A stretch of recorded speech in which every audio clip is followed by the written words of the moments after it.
आज ये मुसलमान की बात कर रहे हैं, ये बात मेरे तमाम सारे देशवासियों के लिए। आज मुसलमान को सक्के घेरे में लाके खड़ा कर रहे हैं। अरे हिंदुस्तान की रीढ़ की हड्डी को मजबूत करने का काम करा वो मुस्लिम था जेपी अब्दुल कलाम साहब। पाकिस्तान को हरा के हिंदुस्तान को हराने का काम करा और हिंदुस्तान को जिताने का काम करा। वो कौन था? वो वीर अब्दुल हमीद था, ठीक, अशफाकुल्लाह था। इस देश का वीर वानक जो हुआ कौन था? जो देश के अंदर भारत रत्न से नवाजा गया, राष्ट्रपति पुरस्कार से सम्मानित किया गया। बताओ कौन था वो? क्या वो मुस्लिम नहीं थे? शॉप के बाहर जो नाम होना चाहिए, पहली बात तो जब आप किसी से ब्लड लेते हैं, जब आप नाम क्यों नहीं पूछते? जब आप किसी से परेशानी में, दुख दर्द में आप किसी से मदद लेते हैं, जब आप नाम क्यों नहीं पूछते? नाम है उसका मोहम्मद और नाम है वो कौन सा नाम है? वैष्णो ढाबा।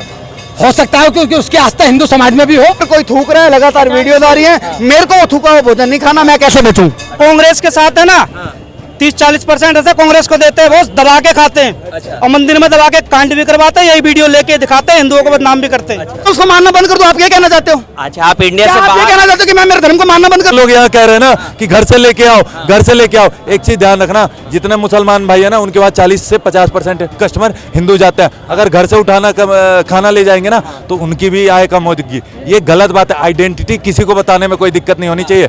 आधार कार्ड सबके पास है, सबके पास आधार कार्ड है। अगर मैं आपसे आधार मांगू या मेरे से कोई आधार मांगे तो दिखाना कर्तव्य है। बात आप मुस्लिम हैं तो आपकी इन बातों से क्या होगा? फिर मुस्लिम से खाना पसंद करेगा। लेकिन उसका क्या होगा कि जहां पर परिवार मात्र एक हिंदू का है या 10-20 घर है और वहां आबादी लाखों की मुस्लिम की है, तो क्या हिंदू का कारोबार नहीं चलेगा? के घर पे बुलडोजर नहीं पहुंचा, या जिनका रोजगार जो है मिलकर नहीं चलता, या जो मोदी को भगवान मान चुके हैं, ये वही लोग कहेंगे कि सही है। अब पूछो क्यों? यूपी के अंदर इतने रेस्टोरेंट हैं। मैं कल एक बाइट देख रहा था एक न्यूज चैनल की, तो उन्होंने कहा कि सर हम बेरोजगार हो गए, ये जब से नाम चेंज हुआ इस ढाबे का, हम बेरोजगार हो गए, हमें काम पे से निकाल दिया गया। तो इससे क्या फर्क डालना चाहते हैं? मैं तो पूछना चाहता हूं अब कि जो पेट्रोल पंप है, इन पर तेल भी किन देशों से आ रहा है?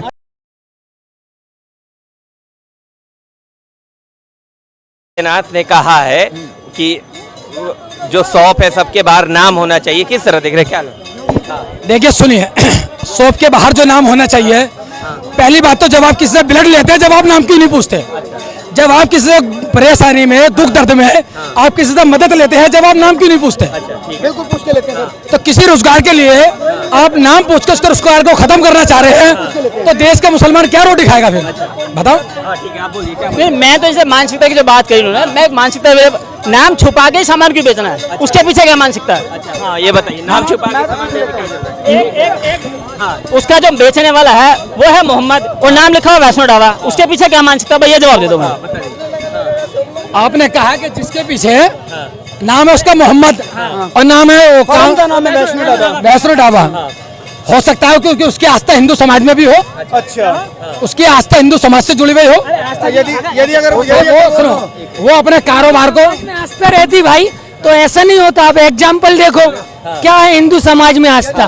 सिर्फ हिंदुओं की आस्था है, दूसरे। सर एक मिनट, सर आपसे एक प्रश्न करता हूं मैं। बड़ी हेल्दी डिबेट करें। एक मिनट सर प्लीज। मैं बड़ी हेल्दी डिबेट का पक्षधर हूं सर। मैं आपसे केवल इतना प्रश्न कर रहा हूं, यदि अगर कोई फ्रूट है, उस फ्रूट पर लगातार कुछ समय से वीडियोज आ रही हैं कि थूका जा रहा है, एक मिनट, वो थूका जा रहा है और वो एक समुदाय विशेष के द्वारा ही हो रहा है लगातार। अब मेरे को अगर अवेयर होना है, मेरे को अगर वेरीफाई करना है, मेरे को उस चीज से बचना है, ठीक है, तो मेरे को क्या करना चाहिए ये बताइए आप। क्या करते हैं बचने के?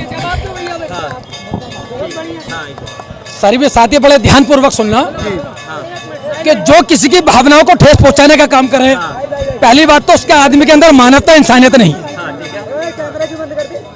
एक बात, जो आदमी किसी भी धर्म के मजहब के आदमी को, या मान ले जाए मैं आप पे विश्वास करता हूं और आप मेरे सिर्फ एक दूर दराज के दोस्त हैं, अब आप मुझे अपने घर में से लाके कोई गलत चीज खिला रहे हैं, बासी या झूठी, भाई ये तो आपके कर्म पर डिपेंड करता है ना। हाँ, ये कौम पे डिपेंड नहीं करता, ये सिर्फ आपके कर्म पे डिपेंड करता है। और कौम को बदनाम कर रहा है, ये गलत बात है। सर देखिए, कितना मतलब शातिरपन से, कितनी शातिरता से आपने कवर कर दिया बात को। मैंने आपसे केवल एक प्रश्न, मैंने ज्ञान नहीं मांगा था कि क्या कर्म है क्या नहीं है, क्या धर्म है क्या अधर्म है, मैंने नहीं मांगा। एक मिनट, मैंने केवल इतना पूछा कि अगर कोई थूक रहा है, लगातार वीडियोज आ रही है, मेरे को वो थूका हुआ भोजन नहीं खाना, मैं कैसे बचूं? मतलब मैं कैसे बचूं? पहचान कैसे? ये तो मैंने अभी आपको थोड़ी पिछले वाली डिबेट में आपको बताया था। भाई जो आदमी गलत है, भाई जो आदमी गलत है, तो आखिरी ये सवाल यार गलत की नेम चेंज हो रहा है ना, नेम एक मिनट भाई यार, सर मैं वो जो बंदा गलत कर रहा है, मैं तो एक जना तो बता दो ना तो तुम्हारी समझ में रहेगा ना इनके। एक आ जाओ। चलिए हम दोनों कर रहे हैं, हम दोनों कर रहे हैं। मेरा प्रश्न केवल इतना है, मैं कल गया मान लो कावड़ यात्रा लेकर के यहाँ से या किसी भी धार्मिक यात्रा पर, मुझे रास्ते के अंदर एक भोजनालय दिखा जिसके ऊपर लिखा था श्री श्याम वैष्णो होटल, ठीक है। मुझे लगा यहाँ पर सात्विक भोजन मिलेगा क्योंकि वैष्णो होटल लिखा हुआ है, ठीक है।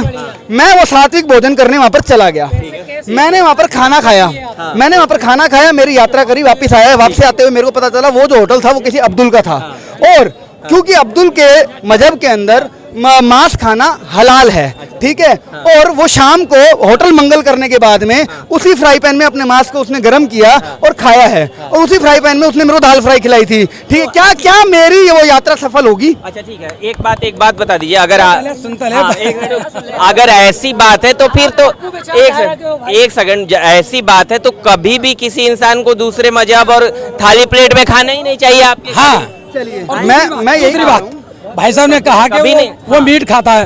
भाई हो सकता है मुस्लिम भाई मीट खाते होंगे, लेकिन मुझे ये बता दो कि ऐसे कौन से हमारे हिंदू भाई हैं कि 10-20% को 30% को छोड़ के कितने मीट नहीं खाते? हाँ, ये बताते सर, ठीक है। चलिए 70% खाते हैं। दूसरी बात, आपके पास आंकड़े कहाँ से है? कहाँ से है आंकड़े? तो आप कहाँ देखना चाहते हैं आप आंकड़े? बताइए ना, कोई ऑफिशियल आंकड़ा है? चलिए। जो मैं बता रहा हूँ, जो कांग्रेस के साथ है ना, 30-40% ऐसे कांग्रेस को देते हैं, वो दबा के खाते हैं और मंदिर में दबा के कांड भी करवाते हैं, यही वीडियो लेके दिखाते हैं, हिंदुओं को बदनाम भी करते हैं। जब से राहुल गांधी नकली हिंदू बन के जनेऊ डाल के मंदिर में गया ना, तभी से हमारे बूढ़े बुजुर्गों ने कहा अब देखो मंदिरों में भी तरह तरह के कांड होंगे। क्यों? ये नकली हिंदू है, जनेऊ भी इसका नकली है, अब मंदिरों में तरह तरह के कांड होंगे और देखने को आपको मिल रहा है। वही रात में बाकायदा प्लांटेड कांग्रेस ही वीडियो बनवाती है। एक बाबा आएगा मूर्ति को फेंक देगा, ठीक है जी, मूर्ति को फेंक देगा, फिर कांग्रेस शूट करेगी। भैया सही कह रहा हूँ, नहीं फर्क पड़ता। बॉस आपकी बात है, लेकिन बात यहाँ मैं खाने पीने की बात कर रहा हूँ। मैं भाई एक बात बताओ, मैं नहीं खाता, मैं शुद्ध वेजिटेरियन आदमी हूँ, ठीक है। मैंने एक बंदे से मोमोज लिया और बराबर 2-3 बार और भी खाया। मैंने उससे ये बोला भाई एक बात बता कि शुद्ध है, पहले से ही उसने बताया हाँ भाई मेरे यहाँ भाई मोमोज वेज ही है, नॉन वेज का चक्कर नहीं है। उसने पता क्या काम करा, देखो भावनाओं की बात होती है, तो मैंने लिया, लेकिन उसका रात का भाई 10 बजे टाइम हो रहा तो तेल खत्म हो गया था, तो बोला 2 मिनट रुक जाओ। बगल वाले से गया, चिकन तंदूरी वाले का तेल लिया, जला हुआ तेल जो भी यूज करते हैं, डाला और दे दिया। मैंने तो फेंक दिया, पैसा भी दे दिया। अगर वो भाई हिंदू होता ना बढ़िया और उसको नॉलेज होती धर्म की, वो मेरे साथ इतना बड़ा खिलवाड़ नहीं करता। बनने का यार उस तेल में इनको फर्क नहीं पड़ेगा। नहीं एक बात बताओ, नहीं चिकन के तेल में फ्राई होने का मोमोज। भाई एक बात बताओ, भाई एक बात बताओ, जब हलाल सर्टिफिकेट लेके आए भाई साहब, जब रही है धंधे हलाल सर्टिफिकेट लेके आए, दबा के डिबेट चला, कांग्रेस ने एक शब्द बोला, हलाल हराम कौन लेके आया? सही है, फर्क पड़ता है, इनको हलाल हराम से फर्क पड़ता है तो हमको भी पड़ता है। हाँ, एक सेकंड, सवाल है कि कहाँ देखेंगे कि किस थाली, कौन सी थाली हिंदू का है, कौन सी थाली मुस्लिम का है? शुद्ध तो देखेंगे, कहाँ देखेंगे? शुद्ध तो देखेंगे। इंडिया मेरे रिचुअल्स को मानना बंद कर दो, आप क्या कहना चाहते हो? अच्छा, आप इंडिया से आप ये कहना चाहते हो कि मैं मेरे धर्म को मानना बंद कर दूं? नहीं, शुद्ध खाना बंद कर दूं, सात्विक खाना बंद कर दूं? तो फिर सवाल है कि कहाँ ये चीज देखेंगे? भैया अगर आप इंडिया, अगर ये कहा जा रहा है कि आप जो हो, आपकी जो एक्चुअल आइडेंटिटी है, आप उसको उजागर करो, क्या गलत है? छोटा सवाल, क्या गलत है उसमें? एक्चुअल आइडेंटिटी छुपाने के ऊपर डिबेट हो रही है, शर्म आनी चाहिए यार। डिबेट किस बात पे हो रही है कि हम आइडेंटिटी छुपाएंगे? क्यों छुपाओगे भाई? और वो भी भैया ये बताओ, यूपी और उत्तराखंड का आप दिल्ली में क्यों बात कर रहे हो? अगर आपको ओपिनियन चाहिए तो सुनो, मुजफ्फरनगर जाओ, अगर आपको सही में डिबेट करनी है और जनता को दिखाना है, और मुजफ्फरनगर की जनता से पूछो। और जो लोग यहाँ कह रहे हैं ना कि घर से लेके आओ, एक चीज ध्यान रखना, जितने मुसलमान भाई है ना उनके पास 40 से 50% कस्टमर हिंदू जाते हैं। अगर घर से खाना ले जाएंगे ना तो उनकी भी आय कम होगी। ये गलत बात है। आइडेंटिटी किसी को बताने में कोई दिक्कत नहीं होनी चाहिए। आधार कार्ड सबके पास है, सबके पास आधार कार्ड है। अगर मैं आपसे आधार मांगू या मेरे से कोई आधार मांगे तो दिखाना कर्तव्य है, क्योंकि वो आइडेंटिटी के लिए लगा है। तो दुकान पे अगर नेम प्लेट लग जा रहा है तो क्या दिक्कत हो गई भैया? सुनो, इसमें सौहार्द बिगड़ने का, भाईचारा का तो कोई मतलब ही नहीं है। ये वो पार्टियां उठा रही है मुद्दे जिन्हें ये काम बहुत पहले कर देना चाहिए था, आज तक नहीं हुआ। आज अगर योगी जी ने कर दिया तो लोगों को तो दिक्कत हो रही है। और विपक्ष आया किस सुनिए जो 204 सुनिए दिक्कत तो जो लगा रखा है ना, ये भी हिलने लगा है सर। दिक्कत एनडीए, दिक्कत चश्मा है। जवाब ले लोगे? जवाब ले लो एक। ये जो विपक्ष आज चिल्ला रहा है ना कि ये सौहार्द और भाईचारा बिगाड़ा जा रहा है, ये विपक्ष किस तरह से क्या क्या भड़काया है, कौन कौन सा उलझाया है, और आज 234 पे आके बैठे हैं। ये अपनी बातें नहीं कहेंगे। ये वही लोग हैं जो संविधान को कह रहे हैं खतरे में है। संवैधानिक तरीके से अगर ये फैसला लिया गया है तो लोगों को दिक्कत क्या है? इस देश में रहने वाले लोगों पे संविधान लागू नहीं होगा, उसके तहत नियम बनाए नहीं जाएंगे और उन पे लागू नहीं होगा तो क्या पाकिस्तान, बांग्लादेश और अमेरिका पे लागू होगा? आप ये चीज बताओ। मैं पूछना चाहता हूँ भाई साहब से, जो हलाल सर्टिफिकेट अभी कुछ दिन पहले वस्तु पे कर दिखा रहे थे कि हलाल सर्टिफिकेट चाहिए, उसके पीछे क्या मानसिकता थी? जो वस्तुओं पर हलाल सर्टिफिकेट लागू कर रहे थे। अच्छा ठीक है, ये हलाल पे बात कर रहे हैं। मैं बोलता हूँ, एक मिनट मैं बोलता हूँ। भाई साहब एक चीज बताओ। ये तो क्या दिक्कत होगी? सुनो, मेरे मुसलमान भाई हलाल प्रोडक्ट खाते हैं, ठीक है, कोई दिक्कत नहीं है, उनके लिए मिलना चाहिए, ये उनका अधिकार है। लेकिन वो हलाल प्रोडक्ट वहाँ मिले जो हिंदू हलाल नहीं खाते, उनको भी तो उनके लिए अलग से स्टोर बनाओ ना। हमारे मुसलमान सुनो बात सुनो। हिंदुओं का भी तो ये अधिकार है ना कि वो उनको सात्विक प्रोडक्ट मिले, बस उसी प्रोडक्ट के लिए हम मांग रहे हैं। सुनो भैया, हमारे इतने मुसलमान भाई व्यापार करते हैं, अगर उनको करना, भैया इनका डिबेट आप नहीं रिकॉर्ड कर सकते, बंद करो।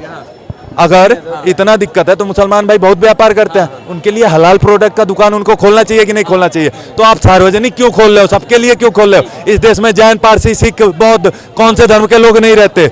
सबसे ज्यादा धर्म इस देश में पाया जाता है। एक के लिए आप सबको खिलाओगे? किस बारे में बताओ? मतलब जो उनका ये फैसला है तो उसे क्या आपत्ति है, मतलब क्या दिक्कत नहीं, है? जो उनका आप तो मुस्लिमों की दुकान शॉप पे भी जाओगे तो वहाँ भी तो लिखा रहता है ना कि एक तरफ हलाल लिखा रहता है, झटका लिखा रहता है, वहाँ भी तो आइडेंटिटी क्लियर रहती है ना। नहीं, मुझे दिक्कत उस बात से है, इस देश के अंदर पहले भूखमरी सबसे ज्यादा है, लेकिन इन हरकतों की वजह से कि इन हरकतों की वजह से इससे क्या होगा, आपसे एक मतलब एक ज्वाला भड़केगा, एक ज्वाला भड़केगा। जैसा मान लिया जाएगा अब आप हिंदू हैं तो आप क्या सोचेंगे? हिंदू से ही खाना पसंद करेंगे। एक बात, आप मुस्लिम हैं तो आपकी इन बातों से क्या होगा? फिर मुस्लिम से खाना पसंद करेगा। लेकिन उसका क्या होगा कि जहां पर परिवार मात्र एक हिंदू का है या 10-20 घर हैं और वहां आबादी लाखों की मुस्लिम की है, तो क्या हिंदू का कारोबार नहीं चलेगा? चलना चाहिए। एक हिंदू हो गया। एक मिनट सुनो, बात पूरी सुनो। दूसरी बात, कहीं ऐसा भी है कि जहां पर मुस्लिम समाज मतलब 150 है और हिंदू आबादी वहां लाखों में है, तो कारोबार बेचारा मुस्लिम समाज भी कर रहा है, तो क्या उसको कारोबार की तरफ सोचना नहीं चाहिए?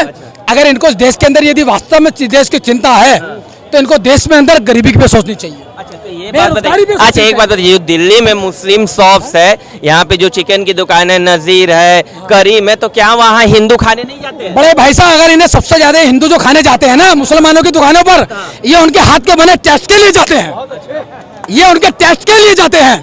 अगर इन्हें इतने हिंदुओं की चिंता है तो क्यों आ रहे हैं मुसलमानों की दुकान पर? मत आओ प्लीज, मेरी बात हो जाती, आप मत आओ ना। आप जो आ रहे हैं अपने स्वार्थ के आ रहे हैं और अपने टेस्ट के लिए आ रहे हैं। और यदि मुस्लिम समाज आपके टेस्ट की चिंता ना करे, और वो तो ये तो देखो कि वो अपना नाम भी आपके नाम में मिलाने का काम कर रहा है और आप उसको शक्की भावना से देख रहे हैं, तो बेहद ये गलत। अच्छा भाई साहब एक चीज बताना, भैया ने कहा स्वाद, तो यहाँ 140 करोड़ की आबादी, 140 करोड़ की आबादी है, कौन बिना स्वाद के खाना खाता है? कौन बिना स्वाद के खाना खाता है? और सुनो, पहले बात सुनो, ये बात कर रहे हैं ना कि ये सौहार्द बिगाड़ा जा रहा है। यहाँ कोई हिंदू आम इंसान ये नहीं कहता कि भाई मैं फला की दुकान से सामान नहीं लूंगा, फला की दुकान से खाऊंगा नहीं, ठीक है? और ये यही देश है। ये सुनो बता भैया, योगी जी संविधान के तहत नियम बना रहे। पहले बात सुनो, आपने उनकी सुनी और इनको बोलो मैं चुपचाप ये सुने। एक चीज बताओ, अगर संविधान से बाहर ये नियम बना है, संविधान से बाहर नियम बना नहीं बना, संविधान किसके लिए बना था? संविधान किसके लिए बना था? 140 करोड़ लोगों के लिए बना है और सब पे बराबर लागू होगा और जिसको जहां खाना है जहां जाना है सब जगह जाए। लेकिन सुनो, आइडेंटिटी सबकी होनी चाहिए, चाहे एक छोटा बच्चा है या 10 साल का उसका भी आधार कार्ड बना है, चाहे 110 साल का बूढ़ा है उसका भी। सुनो, ये लोग जो बात कर रहे हैं ना कि क्यों जा रहे भड़काने का काम ये कर रहे हैं, ये बड़ा सिंपल सा काम है भैया। 500 रुपए का एक पोस्टर लगता है, लग जाएगा भैया, फला की दुकान है, जाने वाला जाएगा, वो ये नहीं देखेगा कि हिंदू का है मुसलमान का है। भाई साहब, आज ये मुसलमान की बात कर रहे हैं, ये बात मेरे तमाम सारे देशवासियों के लिए। आज मुसलमान को सक्के घेरे में लेके खड़ा कर रहे हैं। अरे हिंदुस्तान की रीढ़ की हड्डी को मजबूत करने का काम करा वो मुस्लिम था जेपी अब्दुल कलाम साहब। पाकिस्तान को हरा के हिंदुस्तान को हराने का काम करा और हिंदुस्तान को जिताने का काम करा। वो कौन था? वो वीर अब्दुल हमीद था, ठीक, अशफाकुल्लाह था। इस देश का वीर वानक जो हुआ कौन था? जो देश के अंदर भारत रत्न से नवाजा गया, राष्ट्रपति पुरस्कार से सम्मानित किया गया, बताओ कौन था वो? क्या वो मुस्लिम नहीं थे? सम्मानित साथियों, मेरे दोस्तों, ये भाजपा सरकार ये मनुवादों की है। बाबा साहब ने संविधान लिखा था कि सम्मान देना चाहिए। मनुस्मृति के अंदर तो जिंदा नारी को चिता पे जलाने का काम मनुस्मृति करती थी। ठीक है, ये देश हिंदू और मुसलमान दोनों का है, इस पे दोनों लोगों का हक है। पे जवाब लो। ये मनुस्मृति की बात कर रहे हैं, कब से सती प्रथा चालू हुई? भाई साहब से पूछना, आप बताओ ना। मनुस्मृति पे आप कैसे सवाल उठा सकते हो? मैं बताता हूँ। जब पिछले 1000 साल से भारत में कितने, पहले बात सुनो, मनुस्मृति लाखों साल से चला रहा है, तो क्यों था? पहले बात तो सुनो, बताओ ना। जवाब लोगे? चिल्लाने से हो जाएगा। आपका मेरा बात है। बात सुनो, आपको पता होगा कोई ऐसा मुस्लिम आक्रांता नहीं है जो आया हो लूट न करियो औरतों के साथ। सबसे ज्यादा नाम मुसलमानों के हैं जंगे आजादी में। ये गलत है। सुनो, अगर चिल्लाने से अपना अधिकार मिलता, चिल्लाने से, तो इस समय 80 करोड़ की आबादी है, हम चिल्लाएं तो सबसे आगे हैं। लेकिन हम प्रेम से बात करते हैं और 70 साल से करते आ रहे हैं। आज इसका दिन है कि भाई साहब हमारे मनुस्मृति पे सवाल उठाते हैं। और सुनो, ये जब आक्रमण होता था तो सबसे पहले किसको टारगेट किया जाता था? मंदिरों को लूटा जाता था, उसके बाद महिलाओं और बच्चों के साथ क्या क्या किया जाता था? आपको पहले बात सुनो, पूरी सुनो। मनुस्मृति, तो भैया जब किसी चीज को जानोगे ना, जानना चाहोगे तो उसके इतिहास को पढ़ना पड़ेगा, तब जाके। जब हमारी औरतें नहीं सुरक्षित थी तो फिर कुछ लोगों ने ये सलाह दिया, उस समय लड़ने वाले कम थे। जैसे आज हिंदू, सुनो, आखिरी सवाल है, भैया मनुस्मृति क्लियर नहीं क्लियर, हमारे सामने हमारे मनुस्मृति को सुना के जाए और आप पूछते जाओगे, ये हल्ला करेंगे।